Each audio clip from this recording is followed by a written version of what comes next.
Bismillah, wassalatu wassalam ala Rasulillah. Welcome to the workshop, Nutrition for Learning, How to Nourish Your Child for Optimal Development with Mu'mina Abdullah, Certified GAPS Coach. Welcome everyone to this session. If you can hear me well, please type 1 in the chat.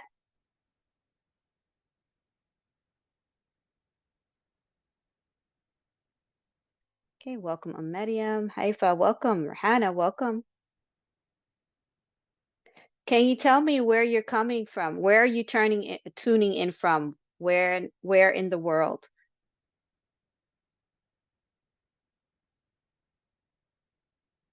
Okay, Bangladesh, Birmingham, mashallah. Hyderabad, mashallah. UK, nice. Okay, Arcita says can't hear anything. Please check your sound.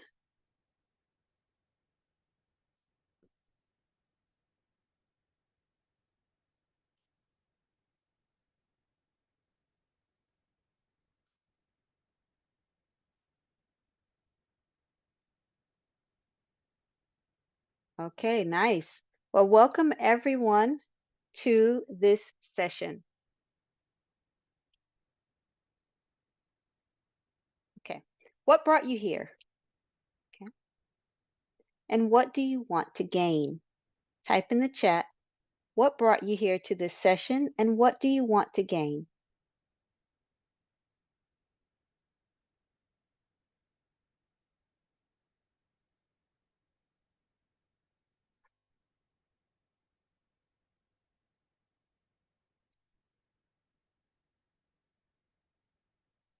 Okay. Esma says she wants to know more about the topic. Okay.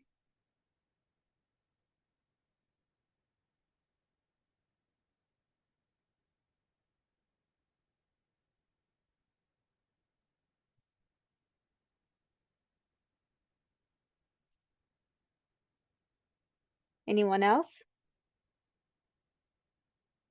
Okay. I'm dealing with autoimmune and would like to see how I can provide better for my children for prevention by Allah's will, by the will of Allah. Nice. Authentic knowledge about food. Okay. To understand how nutrition affects brain function. Nice. More information about how to nourish my kids. Good. Yeah, you're in the right place, inshallah. These are all topics we will cover in some form, either generally or a little bit more specifically. So again, welcome.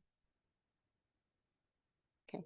So what we will be covering today, inshallah, the 3 Ps of good health, the GAPS nutritional protocol, managing picky eating, moving forward, how to move forward after this session, and an opportunity for us to work together. Okay. Continuing on from the previous discussion, Asata says, I have a special needs children and feel the food we give them is affecting them either way. Yeah. Okay. So let's look at how it is affecting them. Inshallah. Okay. Now, before we get started, this is a short activity. Which child is eating well? I want you to take a look at each picture and tell me which child you feel is eating well.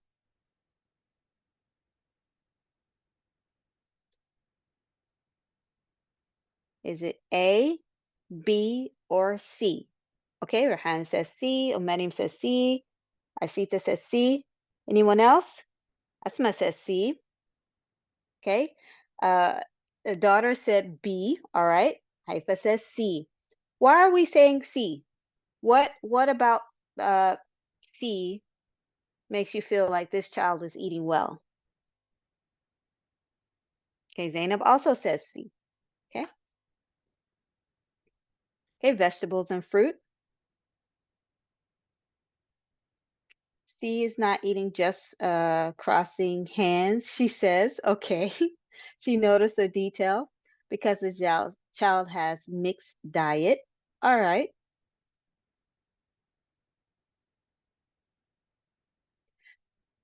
Small amount and a balance of the diet. Okay. So it seems like overwhelmingly we're saying that child C is eating well. It says healthy fats. What's in child C meal that has healthy fats? Okay, the avocado. All right, so yes, you notice some details. Okay, now what if I gave you some information about these children? Okay, child A has a tray of donuts that are homemade out of almond flour and honey, and they're decorated with all natural materials. And she only eats these donuts once a year. Otherwise, she eats meats and vegetables and healthy fats, and she drinks raw milk. Child B loves fruits, but only eats fruit. He does not eat anything else. Child C has parents who believe in plant-based diets, and they don't give him any other foods other than plants.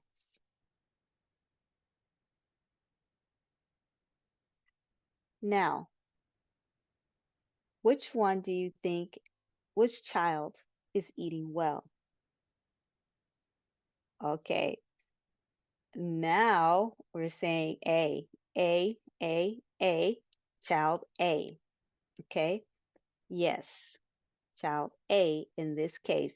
Yeah, and what it shows us is that we have to have more information before we can make an informed decision because there's a lot of misinformation.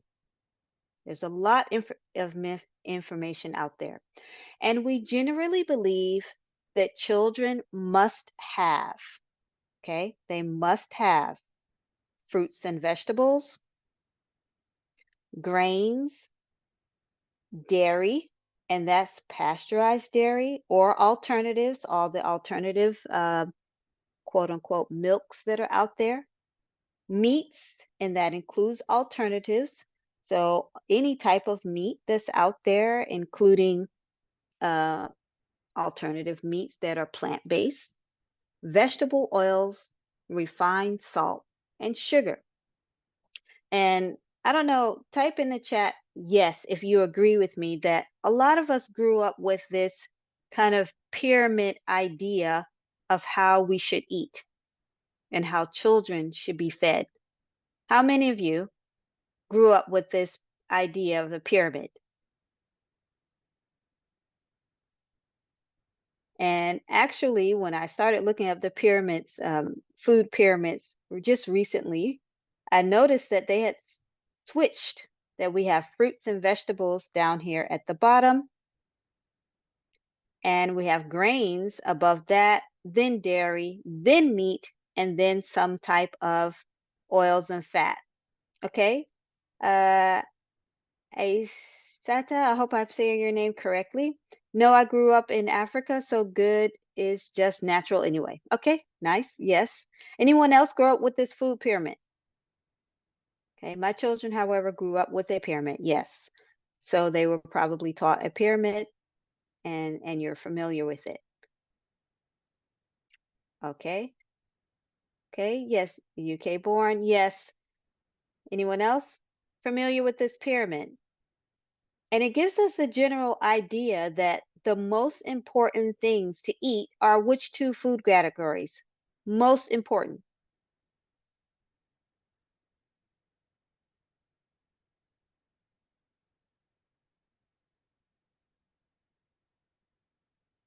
What was the idea that we get from this pyramid? Yes, carbohydrates.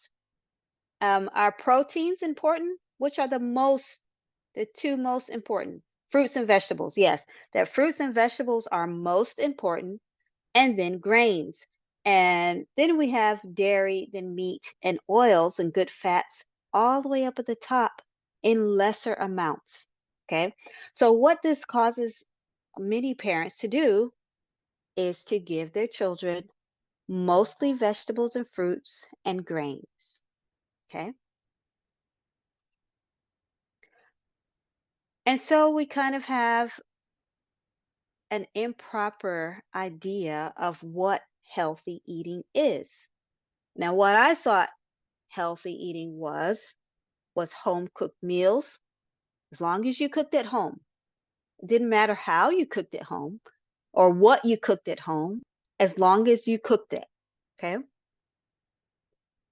So I believe home cooked meals, grains, as long as the kids had some kind of grains. Usually in our house, that was oatmeal or corn. So we had some kind of grains, any kind of milk.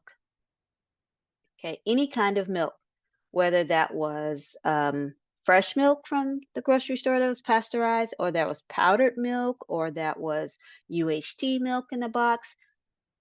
I didn't know any different, as long as the kids had milk and any kind of meat. So didn't really matter the process the meat went through as long as they had meat.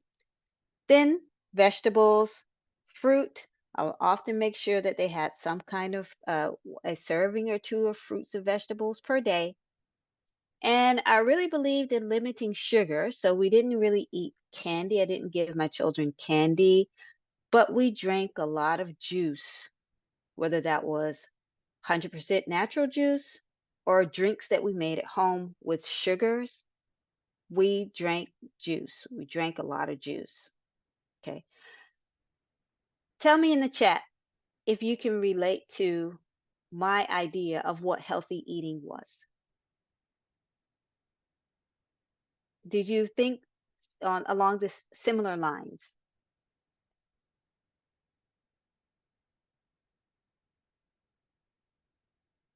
Okay, Rahan says yes, mostly. Farhia says 100%.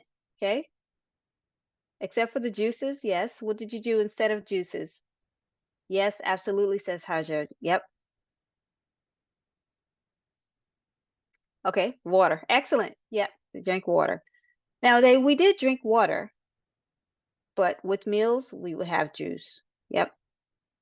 Anyone else? Yep. So for a lot of moms, we kind of did this idea that, cook at home, but the ingredients and how we cook didn't really make a difference. Okay. So yeah. So Fatima says yes, except for the juices and milk. So along similar lines. And so I thought I was doing good, but we've had many signs of illness. Okay. We have many signs of illness. And in my household, that's what started my journey toward healthy eating and living more holistically, is that was the case that, I thought I was doing okay. I was cooking at home. We didn't really eat out much. We didn't eat, what I believe, we didn't eat a lot of junk, but we were getting ill. And when I had my fourth child, when he turned 3, around the age of 3, that's when the real signs began. He started displaying difficulty learning, behavior issues, digestive issues that were pointing all toward chronic illness and illnesses, whether that was cognitive, whether that was his brain function or his physical health. It was deteriorating and it was all showing signs of serious issues that might affect his life later on. Okay. And so that led to more misinformation. So as I started to look into what was happening with my family, so we had symptoms like eczema, allergies, brain fog, arthritis, just inflammation, irritable bowel syndrome, all of these symptoms that we had. So I started looking at these symptoms and that led to more information. So we misinformation. So we generally have false ideas about illness. So some of the illnesses, I believe were due to heredity or genetics.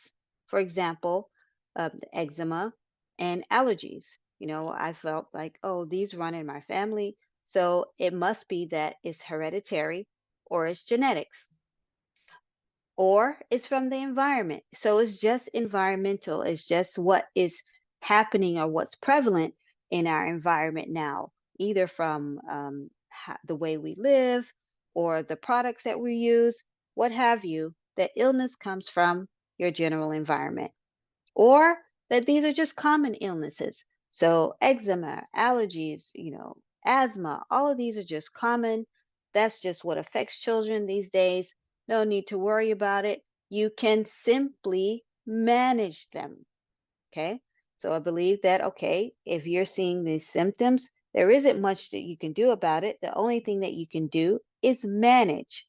And in managing it, medications aren't harmful. So you can take medications on a regular basis, give medication to your children, and it won't harm them. It will just manage the symptoms so they can go on about their lives.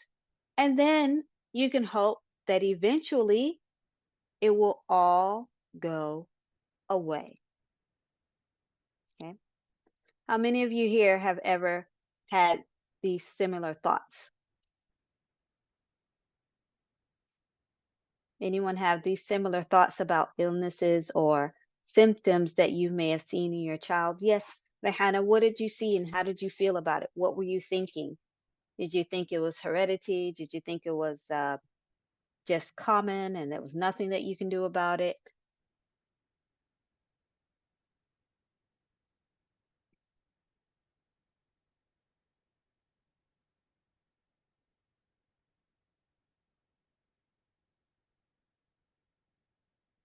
Yep, she said, Rehana, yes, she agreed. Just common.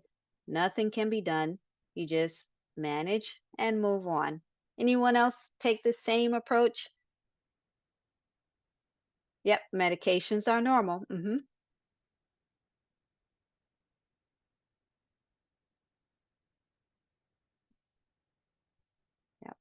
So we're led to believe that the symptoms that we're seeing are simply part of life, or you just were born that way. Yes, like Anissa says, it's genetic. Yep, like we said previously, that we believe that a lot of the things that we're seeing in our children are genetic. And if you believe that it's genetic, you inherently believe that there really isn't much that you can do about it. Would you agree? Okay. Well, Mariam says, my parents had a mixed approach, and so the alternative things were not alien to me. Yes, alhamdulillah, that's good.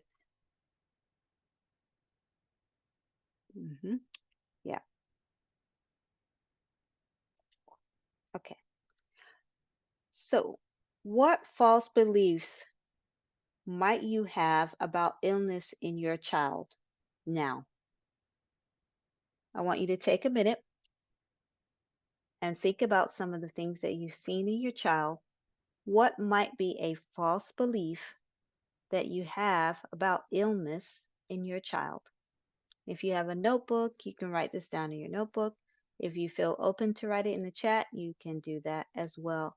Just want you to take a minute and think about what your beliefs are about the symptoms you see in your child.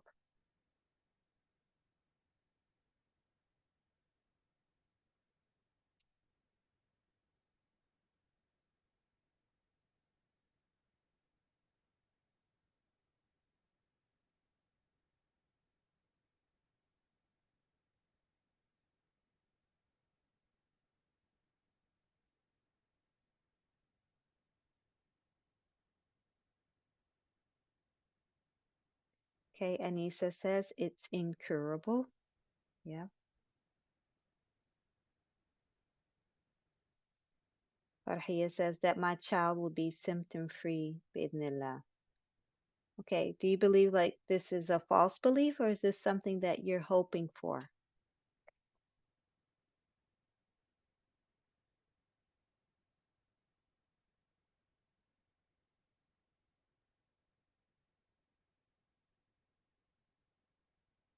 Okay, yes. So now you believe.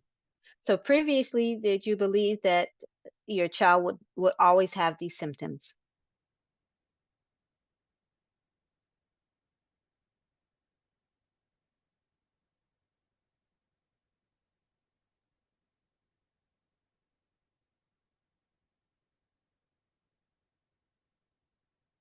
Okay, Farah says, yeah, yep. Okay, yes. So previously, you believed that your child would always have symptoms because you were told that by a doctor. Yeah, but now you believe that your child could be symptom free بإذن ta'ala, and may Allah subhanahu wa ta'ala make it a reality. Okay. Yeah, Farah says that certain foods cause illness. Did you always believe this?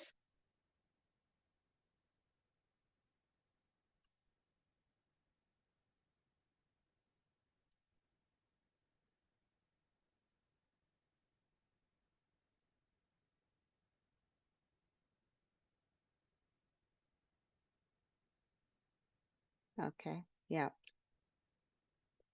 Okay. So she said no. Someone says no. No, they didn't always believe that certain foods cause illness. So yes, so many of us have, many people have a false belief that illness does not come from food, that it comes from anywhere else, but not the food. Okay. Do you feel like you are managing symptoms and not the root cause?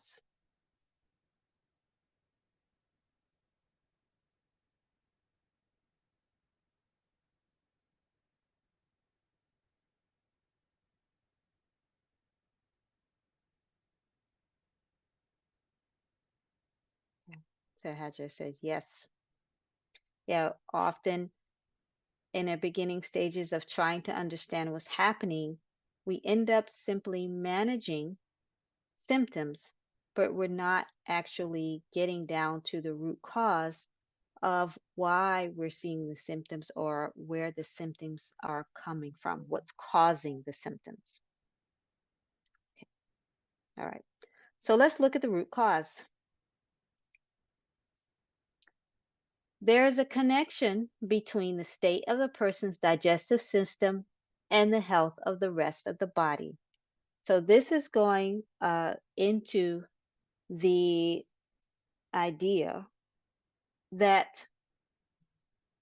your gut and how you digest your food is connected to the rest of your body. And that connection is what is going to affect the rest of the body.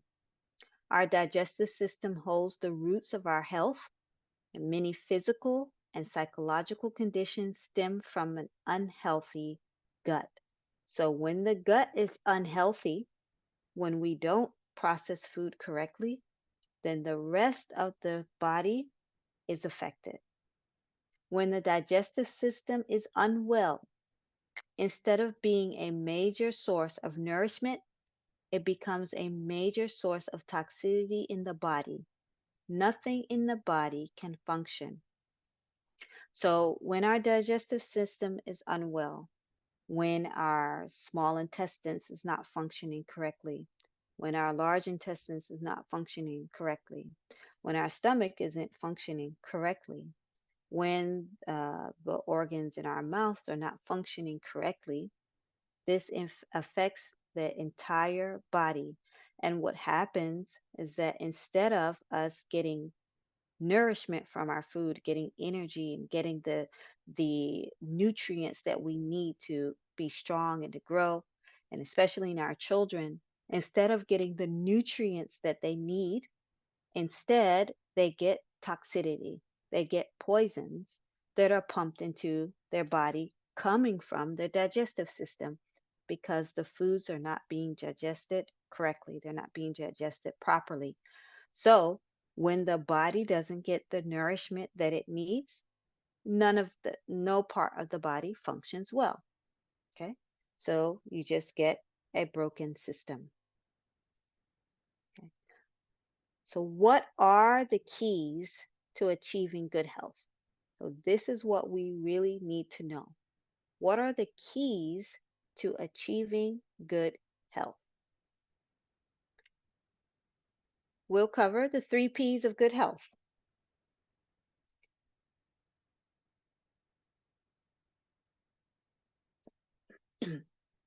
Principles of achieving good health. Imam Ibn al-Qayyim rahimahullah outlined the principles for physical health. So there are 3 P's. There are 3 parts to these principles, or 3 principles, and I call them the 3 P's. First, preserve. And you preserve what the person already has of good health through diet and lifestyle habits that maintain good health consistently. Okay, so preserve what you have. And then you want to protect. You want to protect and avoid. You want to avoid what is harmful from food, environment, and lifestyle. So protect your body, protect your organs, protect your entire system by avoiding what's harmful, whether that's food or whether that's things in your environment or your lifestyle. And then you want to purge, and that entails the removal of toxins and pathogens that are causes of illness. So anything that's in your body that can cause you to be ill, you want to get rid of it. You want to purge it.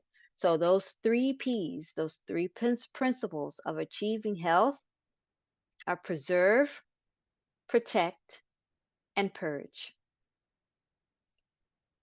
Okay. Now, let's look at a blueprint for doing that. And that will be following the GAPS nutritional protocol. Okay. So the GAPS nutritional protocol we can take as a blueprint to achieving these 3 principles. Okay. Now, what is the GAPS nutritional protocol? And this is taken from the official website, gaps.me. GAPS stands for Gut and Psychology Syndrome, and or Gut and Physiology Syndrome. So Gut and Psychology Syndrome or Gut and Physiology Syndrome. The GAPS nutritional protocol is the baseline treatment for many psychological and physical conditions and symptoms, meaning we start with a nutritional protocol to to alleviate symptoms that we're seeing, whether those are psychological symptoms that are that we see that are coming from the brain, or physical symptoms, physiological symptoms, physical symptoms that you see in the body. So if you are trying to remediate these symptoms, you start with a nutritional protocol, making sure that the body functions correctly and that the body is getting the nutrients that it needs or the nourishment that it needs. The protocol was designed to heal the gut and to make the very roots of your health robust and functioning the way they are supposed to function. And this is because when the gut is unhealthy, as we said before, when the gut is unhealthy, it does not provide the nutrients that the rest of the body needs, and therefore the rest of the organs in the body begin to function in a way that is contrary to how they should function. And so we implement the nutritional protocol to heal the gut, and that makes way for the rest of the body to heal or to recover. It will lay a solid foundation for a full recovery, no matter how far away from the gut the disease may have manifested, if Allah wills. What that means is we might not always see the symptoms in the digestive system. We might see that a person has a pain in their foot, for example. Or you might see that a person has cognition issues.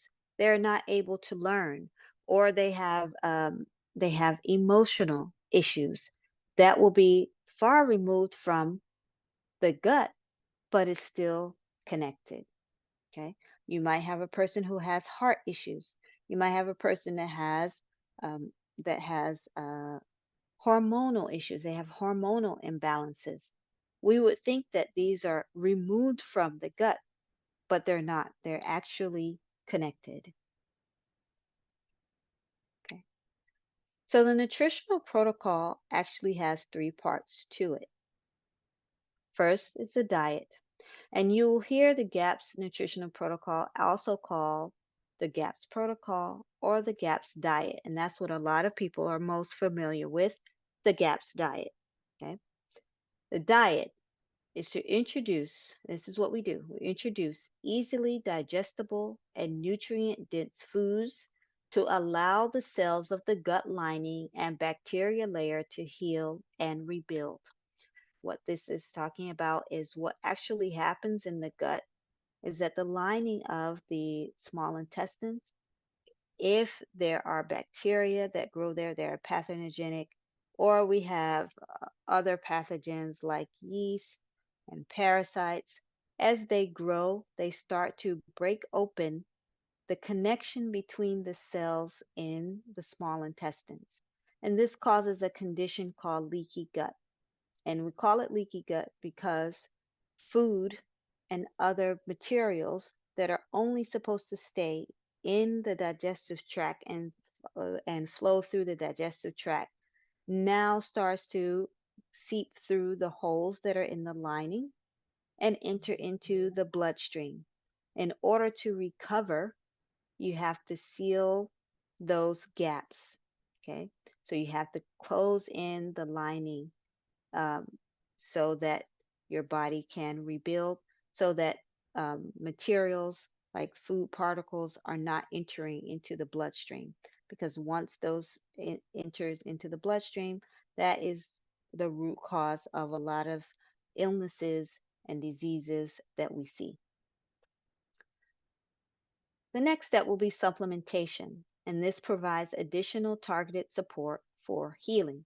So, in some cases, people need additional support. They can't do it just with the food, and so they may have to take other supplements in order to build up the body so that they can recover. And then you have detoxification, and this supports the body's natural cleansing process to remove heavy metals and toxins, repair damaged tissue, purify the blood, and more. This is where we purge. This is where we rid the body of harmful elements and toxins that will cause illness and disease.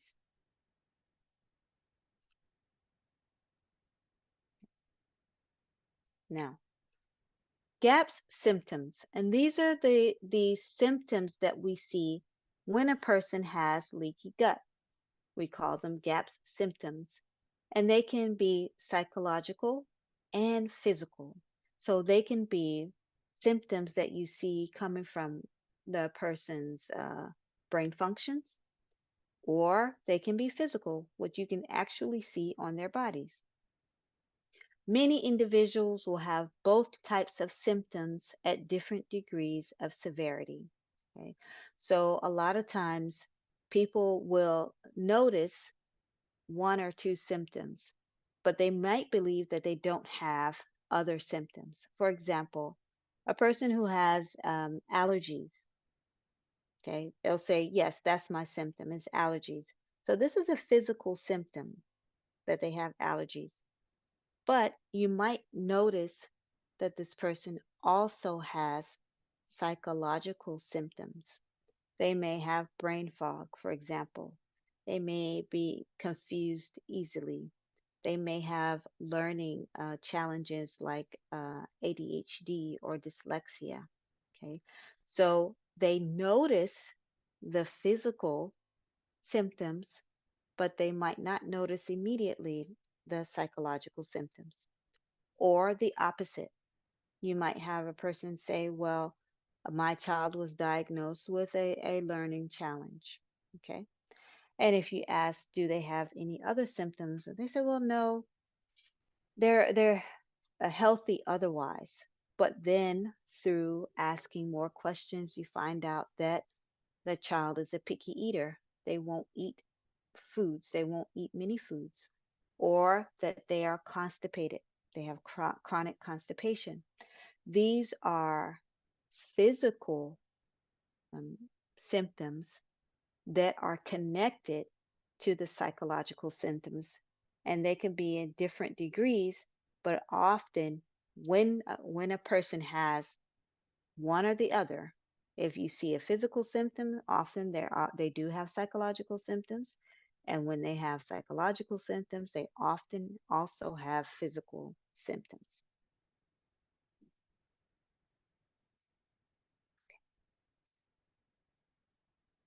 This is a client that I worked with. It's about a client that I worked with. She had a 14-year-old daughter, and she came to me because her daughter had extreme eczema. Okay, she had severe eczema. And she said, after a few weeks that we had been working together, about 3 weeks we had been working together, she said, I wanted to do the diet to help her with her eczema, and her skin has improved a lot. But I noticed that she's taking care of herself more. I don't have to remind her to take her bath or put her clothes away. I find that she has already done it. Before, there were certain things I couldn't tell her. She would cry for hours if I was late picking her up.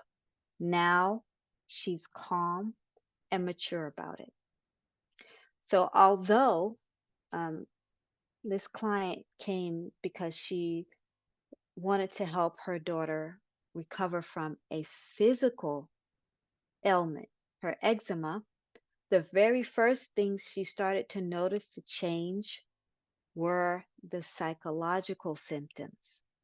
Okay, so her dependency and reliance on her mother, being overly emotional about things that are typical, that you shouldn't blow out of proportion. But she noticed that she didn't have to follow behind her. She was able to keep up on her schedule and keep up on her chores, and she was taking care of herself and didn't need to be reminded.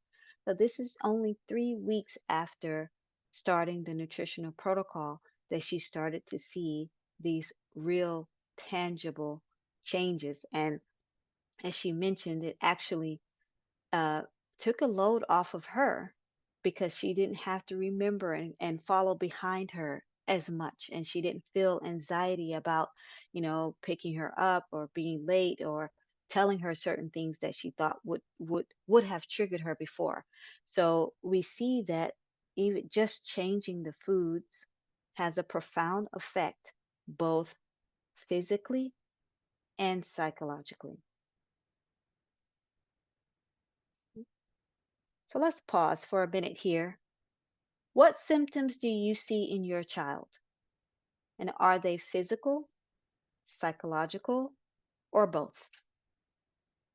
Just take a minute to jot down some of the things that you've noticed because you've come here for a reason and there are things that you've seen in your child. What are those symptoms?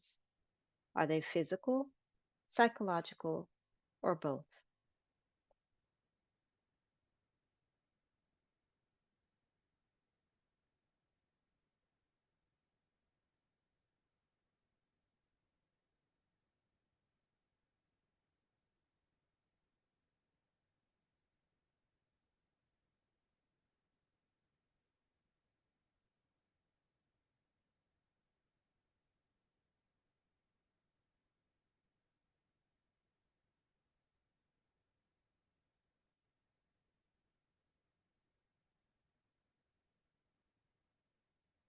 Okay, would anyone like to share? You can just type it in the chat.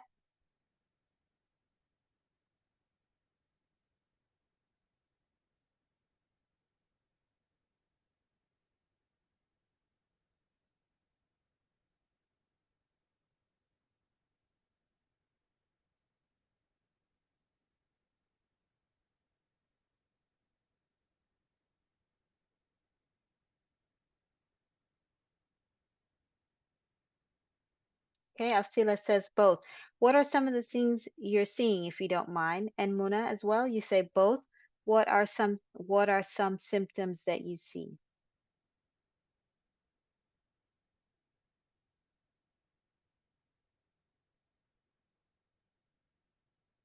Okay, I see the physical.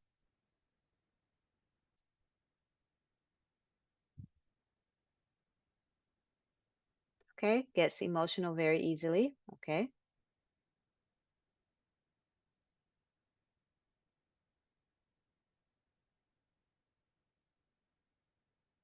anything else?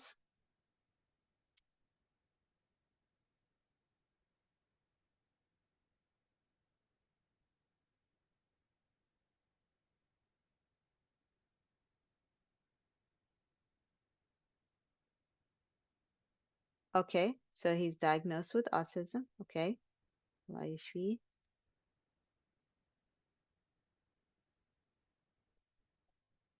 Okay, Farah says hyperactivity. Yes, yeah. So you see learning problems. Yes, and hyper. Yeah,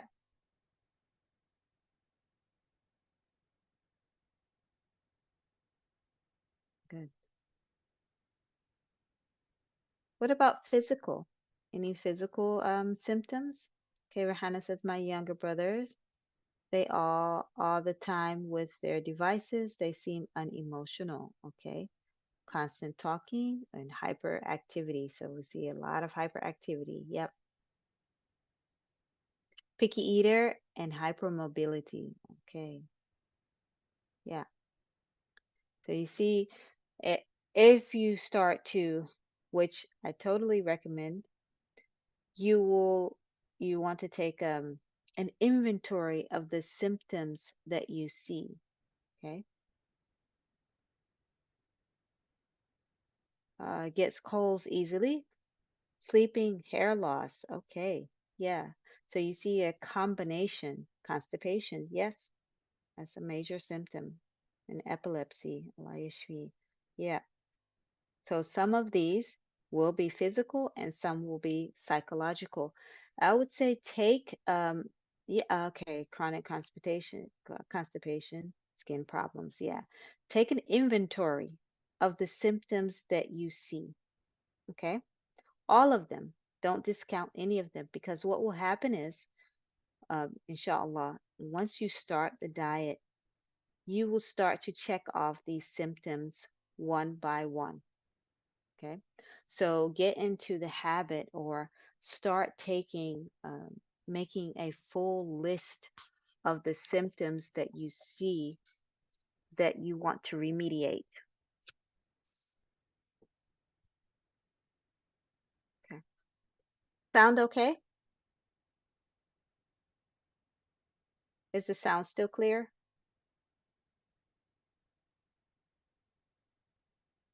Okay. Thank you very much. Okay. Yeah.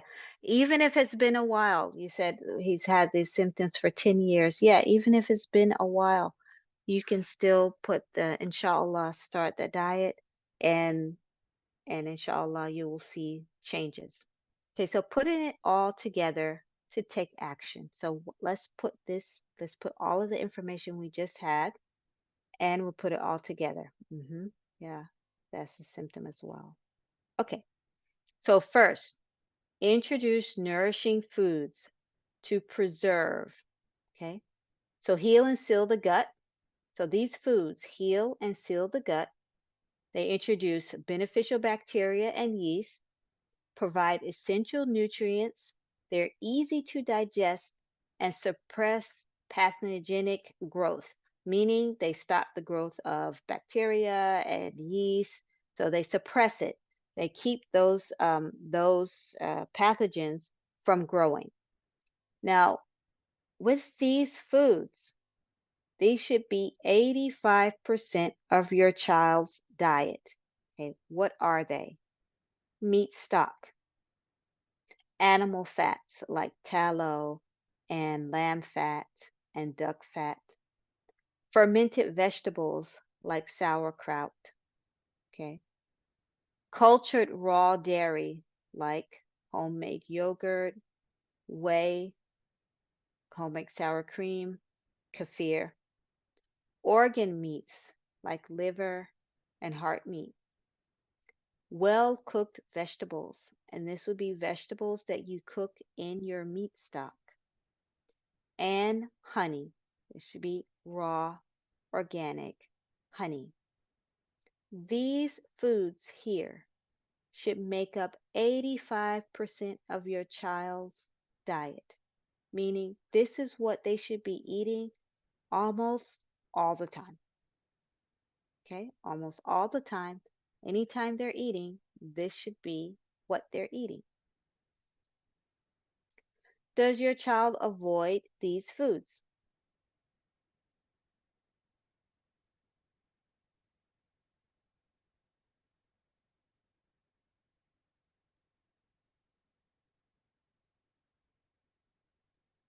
Let's think about it for a minute. Yeah, okay. I see this as mostly. Yes. Anyone else? Does your child avoid these foods? Yes, especially sour foods.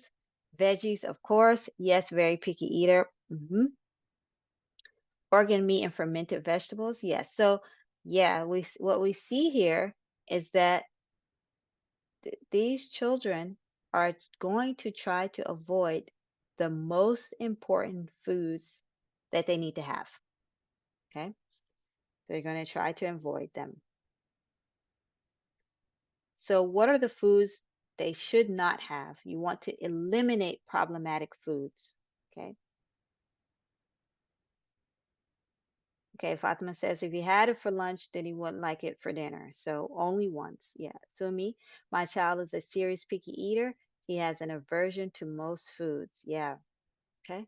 So let's look at the eliminate problematic foods list. So we're eliminating these foods to protect the child. Why? Or protect our bodies in general. They cause digestive issues. The foods that we're going to take out generally cause digestive issues. They feed pathogens, meaning they feed the bad bacteria and yeast. They trigger inflammation. Okay. They're difficult to digest and they may not nourish the body. So they might not give the nourishment that you think they should have. Okay. So, what are you going to remove from your child's diet?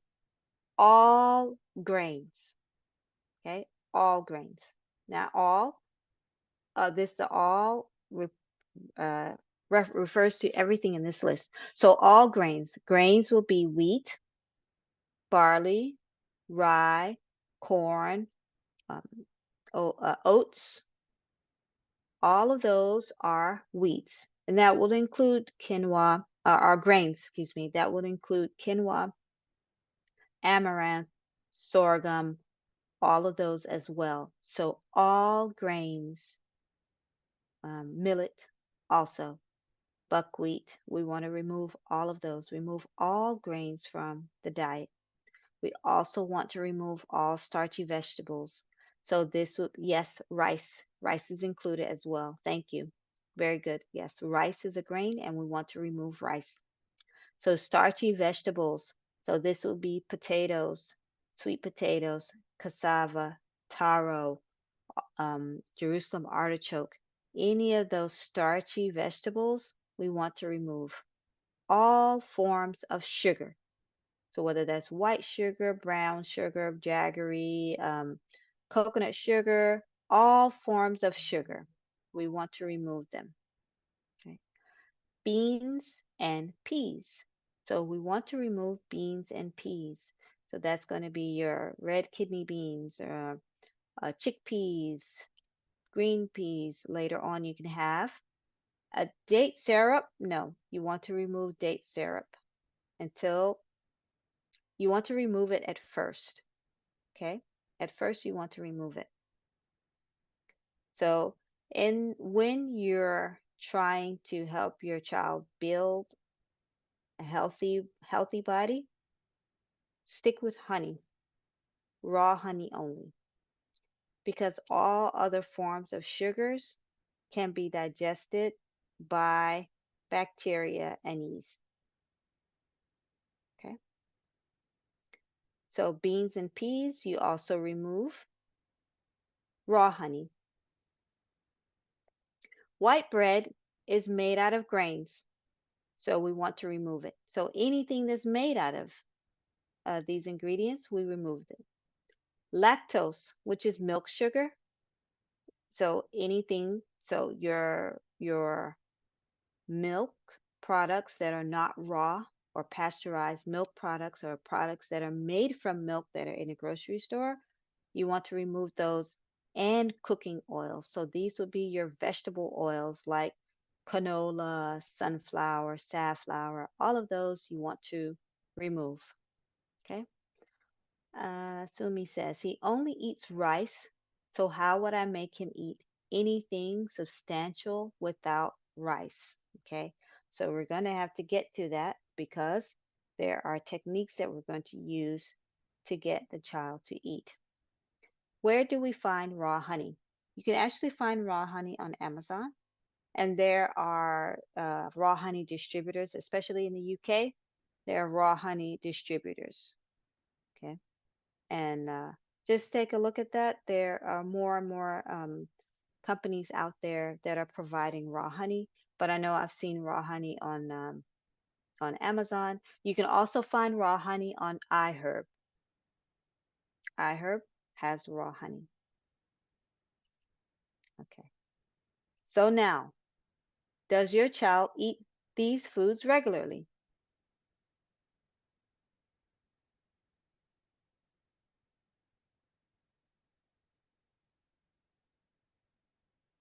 Okay, good. Just says not often. So they don't often have any type of grains or anything like that. Or that's good. So Mona says yes. Afsela says yes. Zainab, yes. Sabila, yes. Haifa, yes. Asita, yes. Nafi said yes. Most often, these children gravitate toward these foods. These are exactly what they want to eat all the time, almost obsessively. Like they will only eat that.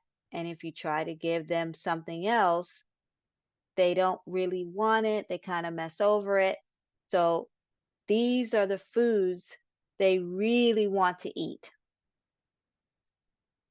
Okay. So are these the foods your child eats regularly? Yes, most moms here said yes, that's what they eat regularly. And that's what and really like the mom asked, how am I going to get him to eat? Because that's all he will eat. That's all he will eat. And often this is the case that sugary foods, processed foods, foods that are grain based, that's all they want to eat. Yes, there are some kids that don't eat fruit, and that's okay. Okay. If there are some kids that don't eat fruit, that's okay. But you might find that they don't eat fruit, but they eat a lot of sweet things, sugary things. Okay. Fatima says dinner has grains. Yeah. Okay. Yes. Yeah. And that's an issue. Yes. That they only want sugary, sweet things.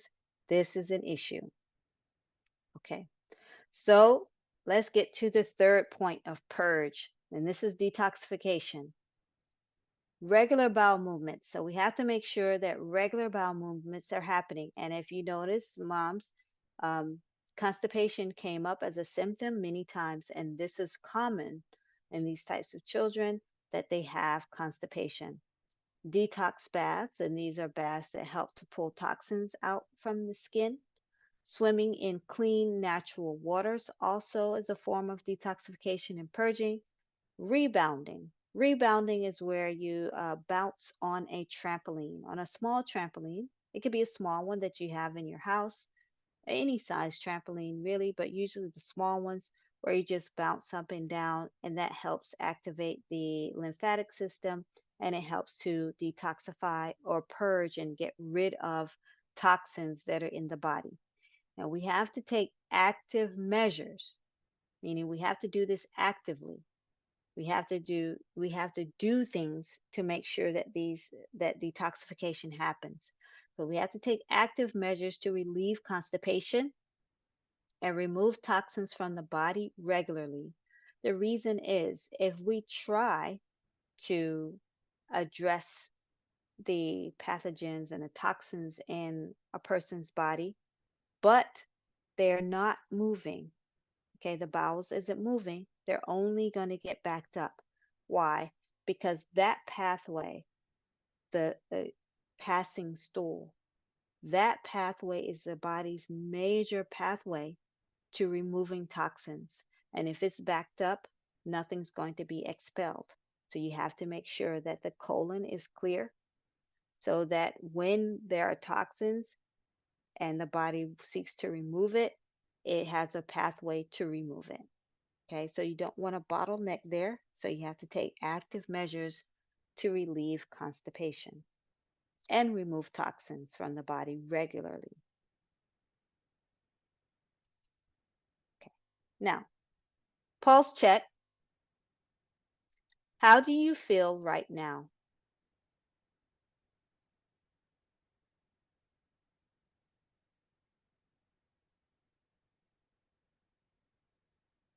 After hearing about what your children should eat and what they should not eat, and that you have to make sure that they're detoxifying, oh, Medium says overwhelmed. Why do you feel this way?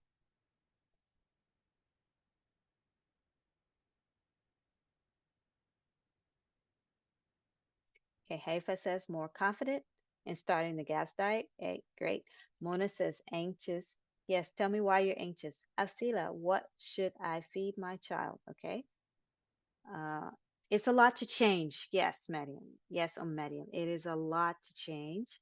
Staying up planning, so you feel like you need to plan. Like I have a lot to do, especially with regards to where we are. Yep. That there is hope, one step at a time. Excellent, Farhiya. Yes, there is hope. Affording the ingredients, so considering what you have to afford. Yes. Sumi, I don't understand how I can feed my child without rice. Yes, so it seems like it's going to be a daunting task. What a strategizing on how to get into the diet. Okay, good. Anissa, guidance and organization. Okay, Hannah says Jazakallah khair for the beneficial information. Yep. Okay. Uh, okay. And he refuses everything. And this is what we're getting ready to talk about now. Okay. I feel enlightened. Jazakallah khair. Nice, Arsita. Good. Trying new things. Yes, so you have to try new things. Good. So you might have a mix of emotions. Should we start a GAPS diet if your child is generally healthy? Well, does the child have a good diet? That's what you want to ask. Okay. You want to ask, does the child actually have a good diet? Okay. And also, what do we mean by generally healthy? Because we might believe that a child is generally healthy, but they have some very glaring or serious symptoms. And I say that because um, I had a mom that told me that. She said, "My children are healthy. I don't understand why we would take, grains out of their diet. They're healthy, they're fine." But she said, "But okay, they have eczema, severe eczema, but they're fine." Now, from what we know now, if a child has severe eczema, they're not generally healthy. Okay. That is going to affect their health. So if you have a situation like that, then yes, you should do the GAPS diet. Now, if you don't have a situation like that and you feel like, yes, your child is generally healthy, then you might want to do it as a way of just boosting their health or changing their eating habits. Okay, so you might need a habit reset, for example. Oh, okay. Thank you for coming, Isita. Nice to have you here. Okay. Okay, let's see. I can put my email address here quickly.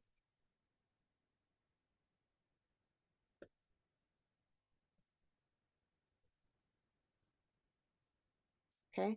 And you can reach me there. Otherwise, you can reach me on Instagram at mu'mina.abdullah. My full name, just a dot in the middle, mu'mina.abdullah on Instagram. Thank you for coming. Jazakallah khair. May Allah bless you and bless your family. Ameen. So here's the big question. What do we do about picky eaters? Okay, because once we've gone through that list, we realize um, a lot of these children are not going to eat the foods that they need to eat, and they're going to want the foods that we don't want to give them, that we don't want them to eat. Okay, that might not be beneficial for their health. So what do we do? Okay, so let's look at briefly the causes and management of selective eating. It's caused by pathogens in the gut. Okay, this is bacteria, yeast in the gut. And what happens is they feed on the sugars and the processed foods and so on that the child eats. When they need more, they send out a signal for the child to eat more.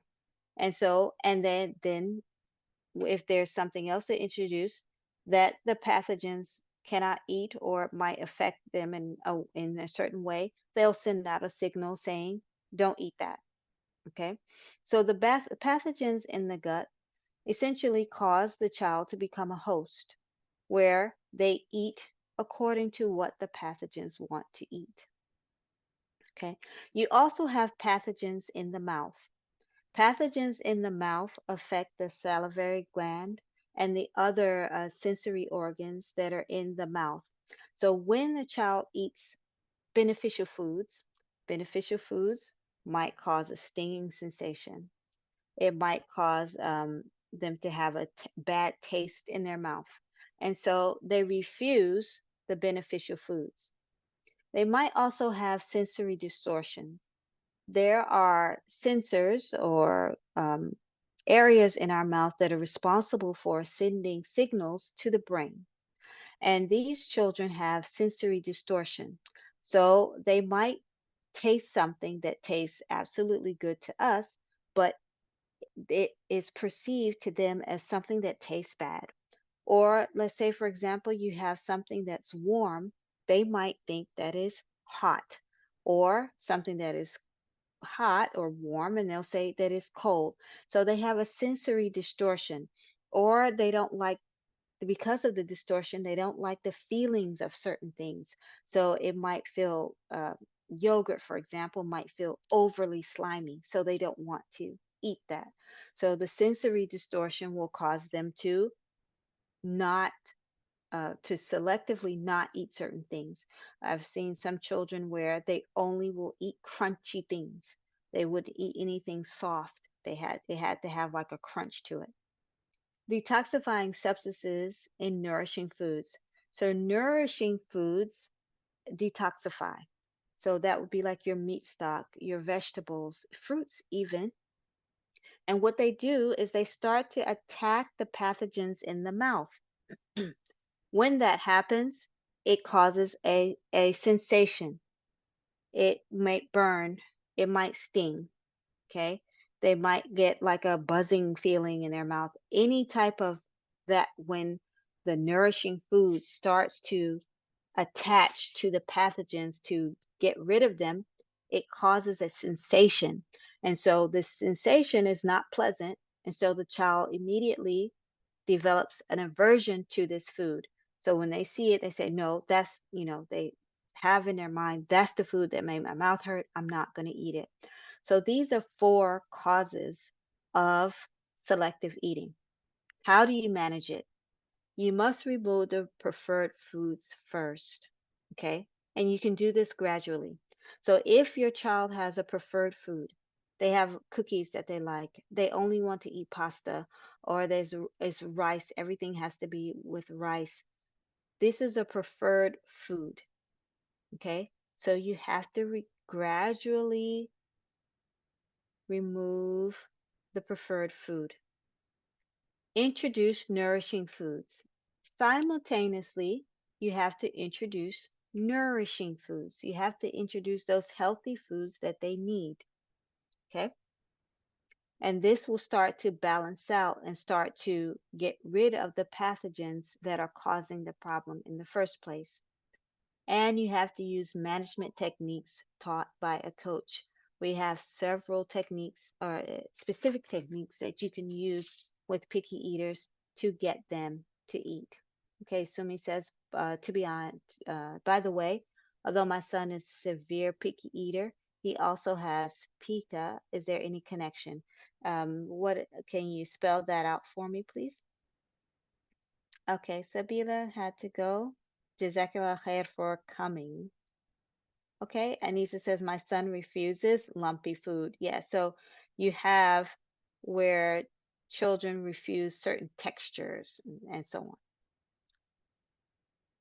Guidance and patience are essential when addressing picky eating. Okay, so you have to have help with it and you have to have patience when dealing with it.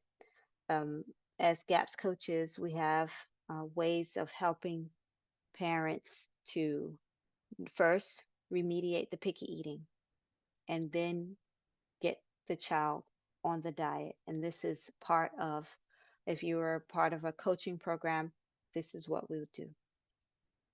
Okay.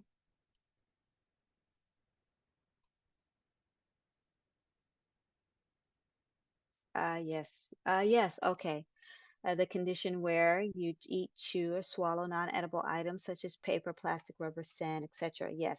Often children will do this if they are missing nutrients, essential nutrients. Okay. So they're malnourished, and that's why they will do that. So this, yes, there is a connection. So moving forward, what can you do from today, starting like right now? What can you do? Buy the books, okay? That it will be the gut and psychology syndrome or the gut and physiological syndrome, depending on what symptoms you see most. So if you see psychological symptoms most, you can get the yellow book. If you see physical symptoms most, get the blue book. Begin reading and discovering more on gaps.me. So there's a wealth of information on the main site, gaps.me. Check there. Join the Gap Sisters support group. That's a WhatsApp group that I run. And you can join that support group and ask questions and actually get in contact with moms. And often moms will share their story, they share their processes and what they did to help their child. So join this group and get support. Okay? Get support so that you don't feel alone and you don't feel overwhelmed. Yes, I'm going to put that in the chat in just a minute. Okay. Yes, I'll share the links in just a minute.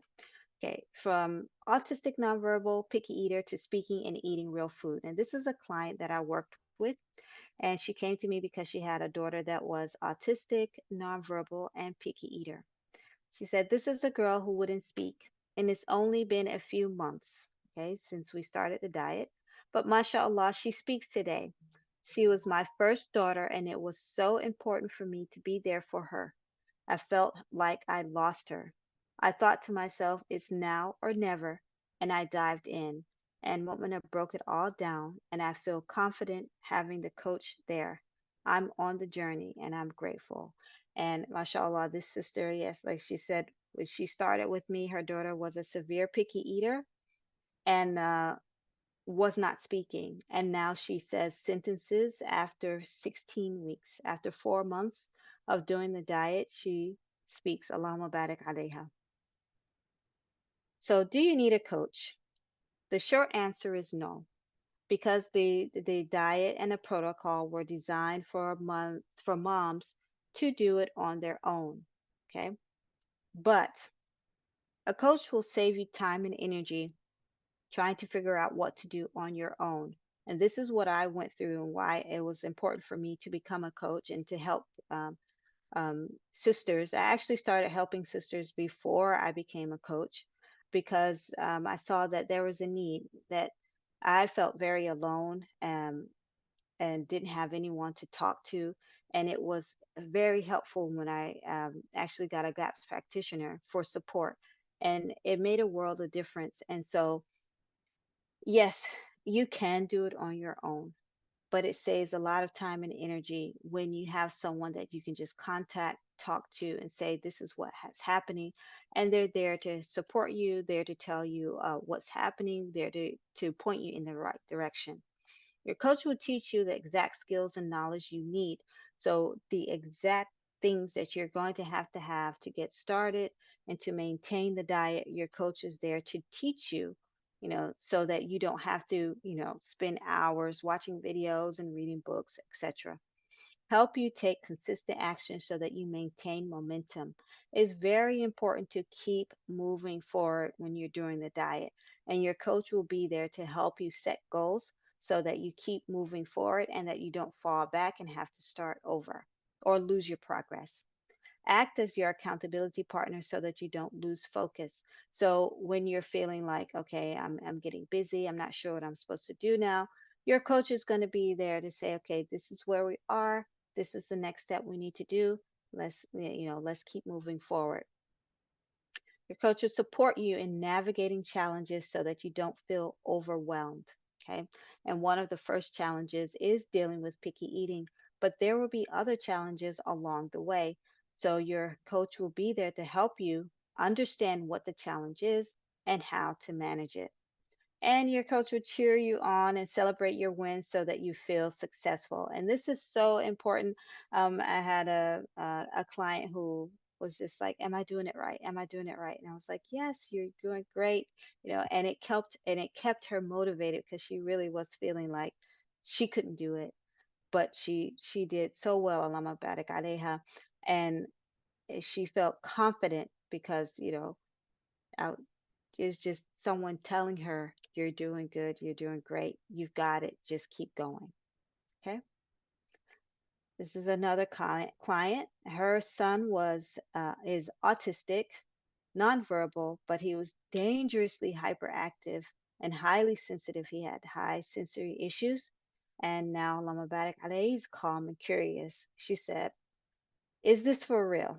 And this was the third week I've heard doing the diet with him. Could the diet be working already? We went out with my family and he sat quietly. He never sits. Even my family noticed. Okay. He showed me a book to read to him. I feel like I got my son back. I didn't think I could do it. I kept coming up with excuses. Do you remember? She was reminding me that she had all kinds of excuses in the beginning as to why she couldn't do it. But you really kept on encouraging me. I thought I couldn't do it, but I'm doing it now. Allahumma barak alayha. Yes, and alhamdulillah, both of her sons have made excellent strides on the diet. Okay. So this is my coaching package. If you feel that you're ready and you want support, just from you being here, for those people who came to this session, I'm offering a 10% off my normal coaching package with easy payment plan. So I would like to remove any, barriers to you starting.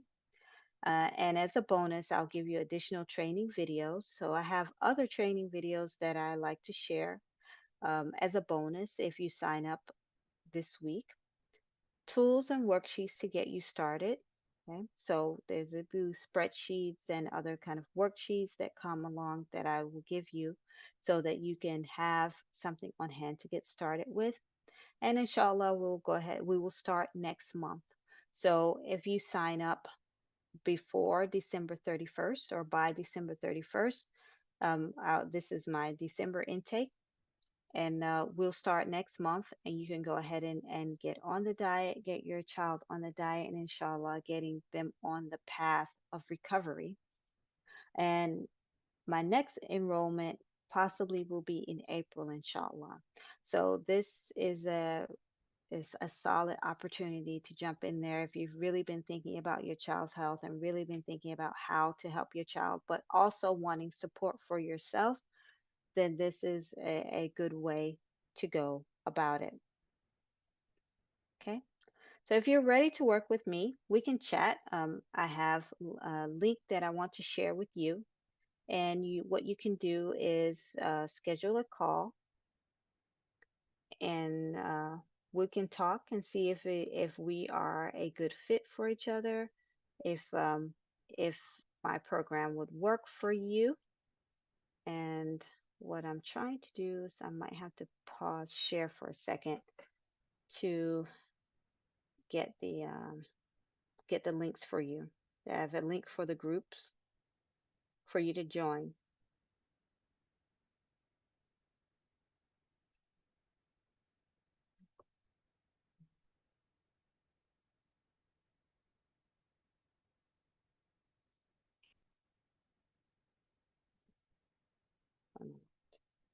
Sorry, just a minute.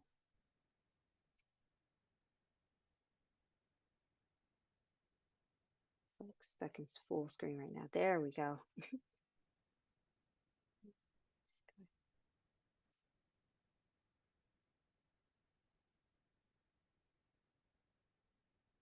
Okay, this is the GAPS group.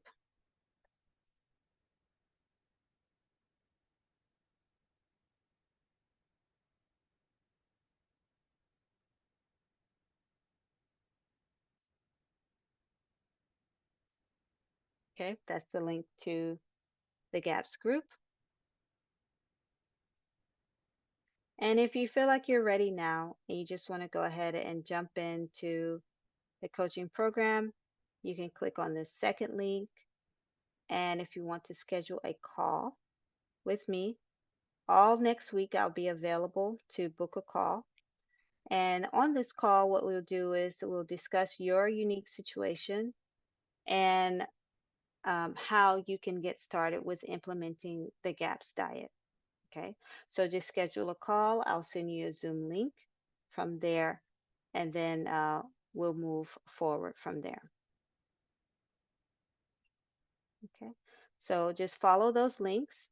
The first link is to the chat. Okay, the first link is to the WhatsApp group. So you go there if you want to join the WhatsApp group. The second link is if you're absolutely ready to start coaching program, you can just click that link and it takes you through.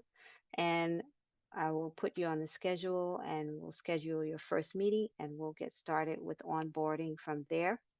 If you would like to discuss more, you have more questions that you have and you want to know specifically about your situation, then feel free to book a call. And that's this third link that's in the chat, the Calendly link. And this is the link that's on the screen here, calendly.com, mu'mina_Abdullah/booking. Book a call and we can talk then about your specific situation. Okay. And before we go, I had a special gift for sisters that participated in the summit, and they are the summit super moms. SubhanAllah, these sisters got on the summit. If you were with us in the Rescue Your Child's Health Summit, these sisters started right at the beginning, the first hour, and all the way through the last hour. So they basically attended about 12 hours of training sessions over that weekend. And so I wanted to give them a special gift for their dedication to rescuing their child's health. And that is a complimentary coaching for a full month. Allahumma barik alayhinna.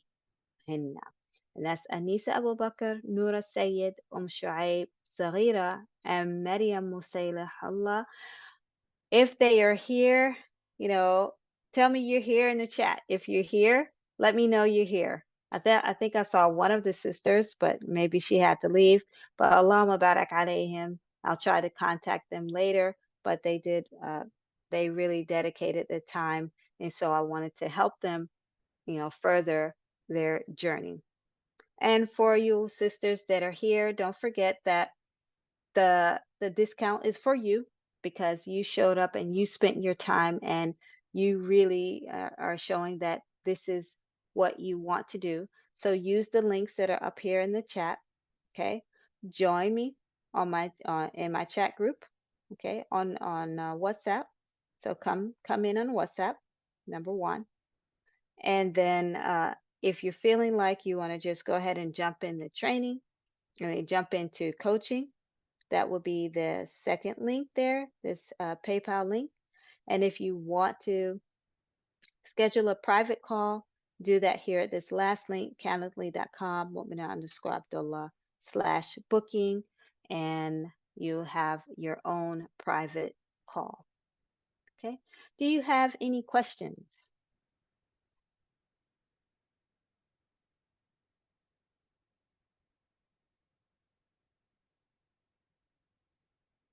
Do you have any questions about anything that we've gone over today?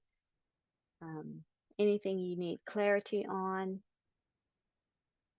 Do you have any questions?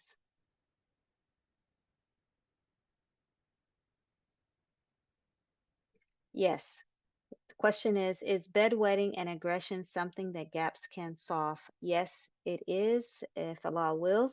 Aggression will likely will go first because aggression is a symptom of sometimes for some children being hungry, being malnourished, they don't have enough nutrients, and so they're very aggressive. So you might see that go. And yes, bedwetting. Bedwetting is a symptom of pathogens and toxins, a symptom of toxins that are in the bladder. And so it is irritating, and the child releases before the signal to wake up. Okay, so the body doesn't want to hold the toxins in the bladder, and so it releases. So inshallah, once you implement the diet, you will see later on. It might increase at first because the body's detoxifying, but then later on you'll see that that is resolved. Bi'idhnillah ta'ala. Do you do a monthly payment plan? Yes, I do. So if you give me if schedule a call and we can work that out. Or you can just send me an email and we can work that out. Yes, I do payment plans. How can I get a recording copy of today's meeting? SubhanAllah, today's meeting was live only. But I'm considering now, since so many people had asked for the recording, I'm considering publishing the recording. If you're on the mailing list and you stay on the mailing list, I will send that out to everyone who registered if the recording is available or when the recording is available, inshallah. Okay, Huda. Would you recommend an autistic nonverbal child to start on intro or full gaps first? Okay. I would recommend that an autistic child start on uh, intro. They start with the introduction diet because that is is the full elimination diet, and the objective is to heal the gut fast. Okay, so you want to start with the introduction diet. Fatima asks, how do we manage when traveling and vacation? Yes, this takes some planning. Okay, so you will need to know how far out and possibly where about in the uh, in the diet you might be, or you can start with small steps, travel, take your vacation, and then implement the diet after you return. Okay, so let's say for example, you know that you're going to be traveling in a month. Well, a month might not be enough time to really jump into the diet. So what you can do is start bringing in those nutrient dense foods. Start introducing stock. Start removing sugars, for example. So start doing little things. Start experimenting with the diet or practicing the diet, and then when you return and you're settled, jump in, inshallah. وجزاكي Anisa, Mafia وجزاكي Shukriya وجزاكي Jazakumullah khair for coming and spending your time here today. As Zainab says, Jazakallah khair. I want to find out how one can implement the diet for our kids, especially if living with a large family number, extended, and so on. Yes, when you're with an extended family, um, open the communication. Uh, Start talking to people in the household and letting them know what you're planning to do and what it might mean for your child, what it might mean for his health. Just keep the lines of communication open, okay? And try to get buy-in. Try to get everyone's understanding because you will need that support and you don't want to be inadvertently sabotaged. Okay, so you don't want setbacks as much as possible. So talk to the people in your family, explain as best that you can, educate, you know, send out articles that you might have, and let them know what you're trying to do. Okay. So buy-in is helpful. You might not get everyone's buy-in because for a lot of people, the GAPS diet seems very extreme because they've never heard of anything like that. And so just be open, explain some things you might not want to explain in detail, but just let them know, your processes. And inshallah, khair and make dua. Okay. Always keep, you know, ask Allah subhanahu wa ta'ala to make your situation easy. أفصيلة بارك الله فيكي وعليكم السلام ورحمة الله وبركاته زينب جزاك الله خير and Hajar جزاك الله خير وجزاكن and may Allah bless you all and thank you for being here today and taking the time out to learn more about how you can help your children and stay stay in this community. Stay, jump on the Gaps group. You know, I'm there usually either I answer questions or some of the other sisters who are veteran Gapsters, they answer questions as well. There's lots of sisters there in the same situation. Many people who have gone through this before. So don't feel isolated. Don't stop. Keep moving forward. Just keep moving forward. Just keep taking the next step, the next step, the next step. Okay. And again, if you want to contact me, uh, Mu'minada Abdullah at tessellate.com. I'm just going to type it here so you can have it.